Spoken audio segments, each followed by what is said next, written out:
Podcasting from Dallas, Texas. I am Shireen, and this is the Yumlish podcast.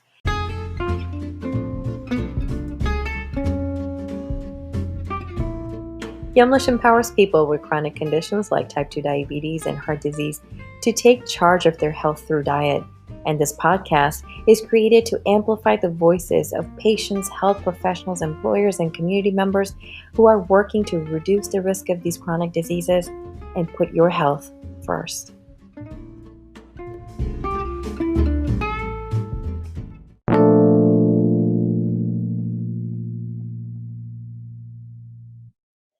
Winner of the 2015 Media Excellence Award from the Academy of Nutrition and Dietetics, Liz Weiss is a nationally recognized registered dietitian nutritionist and pioneer in nutrition communications. Liz is the mom of 2 grown boys and the voice behind the Liz's Healthy Table podcast and blog. Welcome, Liz. Thank you for having me. An absolute pleasure. So, Liz, I want to know a little bit more about what led you to work within nutrition, and then more specifically, what led you to focus on family nutrition? Well, I have been a dietitian for many, many years. And when I was in high school, I became really intrigued with the subject of nutrition. My mom was a home ec teacher. And so she taught cooking classes when they used to have home ec in elementary school. Don't we all wish they had that again? And I don't know, I guess when I was in high school, they had these friends. They lived in California. They would come visit us, and they were quote unquote health food nuts. And I was so intrigued by this. I just sort of combined this love of food and cooking with this newfound interest in nutrition. And I went to college and I studied nutrition. So that was the back story. And then as far as this interest in family nutrition, I guess it's because I had my own kids, and I wrote a cookbook called The Mom's Guide to Meal Makeovers back in the early 2000s when American kid diets were starting to get pretty challenged. You know, there was just a lot of mac and cheese and chicken nugget options at the supermarket. And and there was a lot of marketing to kids. And I just sort of found myself as a mom in this niche of helping fellow moms and dads to feed their kids a healthy diet without the fights and without the fuss. And so what do you think is the importance of starting conversations around nutrition within the family? You know, it's interesting. It's not really just the conversations about nutrition. I'd say it's more the conversations around food and the beauty of fruits and vegetables. Because if you can get kids to love fruits and vegetables and to love cooking and eating fruits and vegetables, then, and even learning how to slice an apple. Yeah, like you can't expect your kids to eat an apple when they go off to college if they can't really slice it, or if they have braces in high school, they're not going to be able to bite into it. So those basic skills, but, just talking about cooking, talking about food, it just naturally leads to nutrition because those foods are so healthy. So I really want people just to celebrate fruits and veggies and wholesome, whole foods. Get away from a lot of these heavily processed foods. I'm not going to say processed because canned beans are processed, orange juice and milk, these are processed. I'm talking about the heavily processed foods. If we can get away with that, if we can cook more at home and have more family meals, all of this just leads to better nutrition. We don't have to talk about it so much as to just have action. Just get in the kitchen, start cooking, eat together, and then by default, it'll just lead to good nutrition for the whole family. Mm-hmm. And then, so how has COVID changed all of this? So how is COVID affecting nutrition within families? I think it is changing it and affecting it dramatically in a good way. So, I've been trying to look for silver linings during COVID because it's been a really challenging time for everybody. And we all go through our highs and our lows. And I think a lot of people are kind of dreading the winter and, oh gosh, are we going to be really stuck at home? But the silver lining, one is that we're cooking more together as families. We're cooking more in general. We're eating meals together. And I'm talking like we're eating breakfast together. We're eating lunch together. We're eating dinner together. And I was laughing the other day. I was talking to my college-age son who will be going back to college in a few weeks. And I said, Simon, when you came home in March and didn't go back to college, you were super bummed. And all your friends, of course, those 20 somethings really bummed out. I don't blame you. I said, but secretly, all the moms were happy because we were back to cooking for our kids again. We missed those family meals. I am telling you, people, you have got to cherish it, because when your kids leave home and you're an empty nester, you are going to crave the family meal, the comfort. You're going to miss having your kids around. So when they're home, enjoy it and take advantage of it. And yeah, people by necessity are cooking more together. And I'm going to tell you, get your kids to help, because when my son and his girlfriend, they were here a lot this summer, and when they would cook a meal, I'd say, you guys have to make dinner tonight. It was great. I felt like a queen for the day. I just didn't have to do anything.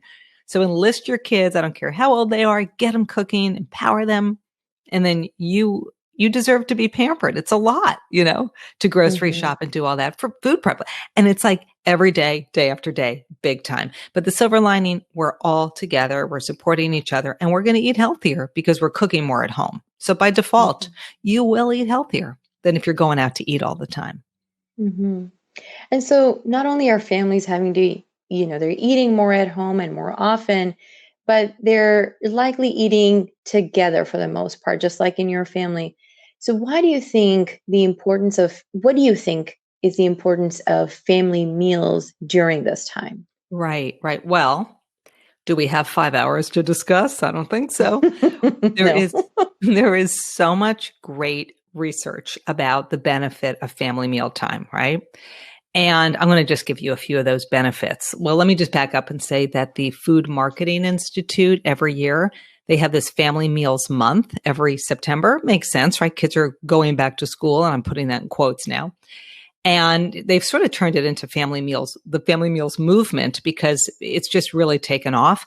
And coincidentally, the Produce for Better Health Foundation has in September the National Fruits and Veggies Month. And so the challenge is to eat one more fruit, one more veggie a day than you normally eat, and to have one more family meal a week if you can. And now, of course, the whole thing's blown up for good because we're all eating together a lot. But the research is amazing. So a few things. When families eat together, the more they eat together, their fruit and vegetable consumption increases. And that's probably because we're eating more family meals. Parents and adults are role modeling good eating habits and good nutrition. So when mom or dad or grandma, eats the broccoli, kids are more likely to eat it. So we know from research, you're more likely to eat fruits and veggies. We know that teenagers feel less stressed the more they have family meals together. They have less risky behaviors. And so, I'm talking smoking and drinking and that sort of thing. And fewer eating disorders. And so, we know that in general, kids and families eat healthier when they eat together. The caveat here is you got to turn the TV off and kind of get rid of the screens. So I've always had this sort of rule, a good rule in my household, and that is the TV's off and we don't have our cell phones at the table. And we can take that break, for half an hour, put all those distractions away and focus on each other. And therein lies, where you're going to get all those great benefits when it's uninterrupted and you can really enjoy each other's company. And then, so how can families start conversations around nutrition? How do you get started? Well, how about having conversation starters? You can literally take a bowl or a mason jar, or you can buy one of these little conversation starter kits, and you could put fun questions in there. And depending on the ages of your kids, those questions could be something like, what's your favorite fruit? Or what's your favorite vegetable? Or if you were on a deserted island and you could only eat one healthy food, what would it be? And then from there, just have fun with it, right? You don't have to be super serious about it. I think it's okay to say, hey, everybody, we're having our fruits and vegetables with dinner tonight because they're going to help us feel strong. They're going to help us feel healthier. When kids are going back to school, maybe you're having salmon for dinner and you can talk about salmon being a brain healthy food. Or get this, eggs. Eggs contain a type of B vitamin, a nutrient called choline, and we know we need it for brain health. So you could say, hey, did you know that, eggs are good for your brain? They're going to help to make you smarter. You could be silly with it. We don't have to be super serious, because to me, food and mealtime, I don't know, it's like an art project. We want to be creative with it. We want it to taste good, smell good, crunch, sound good. So it's really a creative process. And so we want to keep that creativity going. And again, we talked about the whole COVID thing. We're at home more, we're feeling more stressed out. Mealtime should be a time for enjoyment, for joy. We don't want parents to feel any more stressed out than they already do. So make mealtime a fun and playful time rather than a stressful time. Mm-hmm. And when you are talking to the younger members of the family, where do you begin to maybe engage them, or how do you bring them into the kitchen? Do you start, getting them to chop? I mean, what are some of those starter activities that you would recommend around Right, this? right. Well, a couple of things. Of course, it does depend on the age of your child, but Mm-hmm. little kids can help with so many tasks. You can give them a whisk and a bowl, and they can whisk an egg. You can crack Mm-hmm. the egg in there, but they can whisk it, or they can whisk some dry ingredients for, say, a pancake batter. So there's plenty of things kids can do. You can give them a little plastic container with some salad dressing ingredients in it. Secure that lid and have them shake it. When you see like these top chefs making salad dressing and they're slowly Mm-hmm. whisking the oil into the acid, and it's like fussy, forget it. I just throw everything into a mason jar or a container, put on a lid, I shake it. Have your kids help you with that. You can have little ones help to set the table. So many things you can do to engage them. I have a coloring cookbook series on my website. I've got 3 coloring cookbooks on the website. One is for wholesome family dinners. So you get recipes and then companion coloring pages. And these coloring pages are beautiful. They're these mandala designs and they have food imagery in them. They're fun enough for little kids and sophisticated enough for adults. So little kids can be in the kitchen coloring while you're making dinner, or your older kids can be cooking while you color, because coloring is very relaxing. And so just being in the kitchen, giving everybody little tasks, yeah, it takes a little time, especially with the little ones. Oh, how about lettuce? Give them some lettuce leaves and let them rip the lettuce up for the salad. Of course, Mm-hmm. wash your hands first, but plenty of things you can do to engage your kiddos. Now, we have this concept called quarantine fatigue. And in fact, a few episodes ago, we talked about it with Maya Feller, who's a Mm. registered dietitian. And so a lot of people are starting to feel burned out when it comes to cooking during quarantine. They're running out of recipes. They're wary of going to the grocery store. They're just simply tired of cooking, especially every night. So we asked our Instagram followers, are you feeling cooking fatigue while cooking for your family in quarantine? And 86% responded yes. So how do you recommend keeping this activity interesting and fun for the family? Well, I would say turn to convenience foods, but choose wisely. And Mm-hmm. so you can buy a rotisserie chicken. They're very affordable. And I know when I remove the meat from the rotisserie chicken, I end up with 4 cups. I'm a nerd. Okay. So I measure these things, right? So you end up with 4 cups of chopped chicken meat. And with that chicken, your whole world opens up. You can make chicken salad. You can add, this is a recipe I just made and something that I talked about on my podcast recently. And it's a recipe from a cookbook called Meals That Heal. So you use the rotisserie chicken. You add Mm-hmm. cherry tomatoes, just slice them in half. You add some diced avocado, which happens to be my favorite food on the planet. And then you make a dressing with some smashed avocado, lime juice, and olive oil, a little bit of cumin. Shake, shake, shake. Maybe a little garlic's in there too. Shake it up, and that's your dressing. This is literally like a maybe 5 or 10 minute meal. Delicious. I love it. So using those convenience foods and then adding those fresh veggies into it, tomatoes technically a fruit, but adding the fruits Mm-hmm. and veggies into it can really save the day. I mean, you can make pasta. Or how about this? How about a pizza? You get a pizza crust and hopefully whole wheat, preferably, or if it isn't, no biggie. And then you can saute up some spinach. You can add that. You can add some pasta sauce. You can add some pre-shredded cheese because you bought that already pre-shredded. Pop it in the oven and you've got a pizza for dinner. So be thinking easy, be thinking convenience, but always with convenience, emphasize the fruits and the vegetables. I always buy the Mm-hmm. pre-washed greens, not always, because if I go to the farmer's market, obviously I buy a big big, beautiful lettuce. But if I go to the grocery store, I oftentimes buy those pre-washed greens like arugula because we like arugula.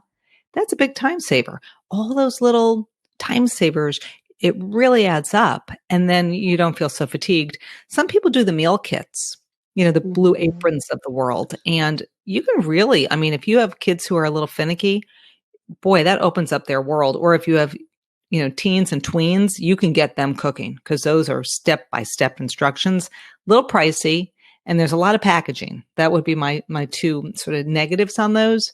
But if it's in your budget and you want to shake things up once in a while, maybe once a month, get some of those meal kits delivered. That's a big time saver if your kids are helping. If you have to do it, Mhm. they can be a little bit fussy. But think about shortcuts because, yeah, I mean, I've had the fatigue too. Every time, if I say to Simon this summer, and again, he's leaving soon, you got to make dinner tonight, he'll do it very happily. And Mhm. it's a big relief when other people help. And my rule is if I do the dinner, I don't do the dishes. So you need everybody else who's not cooking to be in charge of setting the table and clearing it and cleaning the kitchen. Mhm. Now, September is also Fruit and Vegetable Month, which is being spearheaded by the Produce for Better Health Foundation. And I believe you're one of the ambassadors for them. Yes, I am one of their fruit and vegetable ambassadors in action. The Have a Plant, that's their campaign, Have a Plant campaign. So I'm always out there. It's a volunteer thing, but I'm always out there promoting fruits and veggies. And my advice to people really is, every meal of the day is an opportunity to get more fruits and veggies onto the table. So at breakfast, I used to have this thing with my kids when they were younger, and I called it fruit first. And that meant when they came down in the morning before they headed off to school, instead of starting off with a bowl of cereal or a waffle or a piece of toast, I would always start off with a piece of fruit. It might be an orange that I sliced up or some strawberries that I sliced up or half a banana, but they were hungry, right? They'd come down and that's what was in front of them in a cute little bowl and they would eat it. And then the cereal came out. And so you as a parent feel like, wow, I checked off a fruit, right? And you just Mm. feel like, oh my gosh, this is amazing. Or you could literally, saute up some baby spinach, just takes a minute and make a quick little cheese omelet because those Mhm. eggs, remember, good brain food. And Mhm. check, we got a vegetable in. So I'm always saying, like, every meal occasion, every snack, how can I incorporate some fruits and veggies? And I will tell you, Shireen, that beans are a vegetable technically. And so if you love beans, I do. Hummus, black bean soup, quesadillas with beans, so versatile, filled with fiber. You could check off a vegetable when you have beans, at mealtime or snack time. Mhm. Now, Liz, you're amplifying your voice and your message through your podcast, which is the Healthy Table podcast. What has your experience been like with your podcast, and what has the response been like? Well, I have been podcasting. I'm going to date myself, and I'm not 100% sure, but I think my first podcast launched in 2008, which to me feels just like yesterday, but it was a while ago. If I do my math, I think that's 12 years ago. And the first show I had was called Cooking with the Moms, and I co hosted it with another dietitian. We recorded almost 300 episodes over a span of, let's see, it was 2008 till about 2017. So we were constantly podcasting, and I think we were maybe one of the first dietitians in the world to have a podcast. And we had avid followers. And some of the people who listened to that show still listen to my new show, which is called Liz's Healthy Table. And I've always had the family focus. And I've always been very foodie and recipe driven on my show. So when you tune in, you always get a recipe or two. And then in my show notes over on my website, I always provide links or I actually give those recipes. And so there's lots of news you can use within the podcasts. And I usually have a guest. Once in a while, it's just little old me, but that's kind of lonely. And I have followers, like I said, who've been with me for a really long time. And it's fun because their kids were really little when they found me. And now their kids, Mm. many of them have gone off to college, which of course blows my mind. But hey, it makes sense if you do the math. So I've just always loved podcasting. And now, of course, they're so popular. Like, come on, what Mhm. happened here? I like, and I like blinked my eyes, and podcasts were all the thing, all the rage, and they're fun. It's just a fun way to get the message out, right? And for me, it's all Mhm. about good nutrition. And I'm right there with you. I think it's such a valuable experience to go through a podcast, connect with all sorts of different people who are doing different yet complementary things, right, to your Hmm. own work. So I love Right. it myself too. So with that, Liz, we're toward the end of the episode, unfortunately, but toward the end, I'd love for people to hear a little bit more about how they can connect with you and learn more about your work. Sure. So my website is Liz's with an S, liz'shealthytable.com. And when you come over to the website, you'll see links. You can head over to the blog for recipes. You can head to the podcast page for the podcast. I have a cookbooks and freebies page, and there's all sorts of freebies on there, including a brand new one, which is my top 10 pantry must-haves. So when everybody's back to cooking, I'll tell you what I have in my fridge, freezer, and pantry that I cannot live without, and I'll give you some meal ideas for those in that freebie. And of course, there's all my social media, and I'm on Instagram and Twitter and Facebook. So I have all those links up there, Pinterest, the usual. So people Hmm. can connect with me. And of course, I would say Instagram's kind of all the rage now. That could change, but that's a fun place. I always post Instagram stories, and I love to interact with people that way. So I welcome everybody to, stop by and say hi and check out the website. That sounds great, and we'll just link everything in our show notes so people can quickly tap or click on it and head over to your website that way. That'd be great. Thanks. So with that, thank you so much, Liz, for your time. This was very, very valuable. It was a great conversation. We hope it was for the listeners here too. Truly want to thank you. Well, thank you. It was a pleasure being on.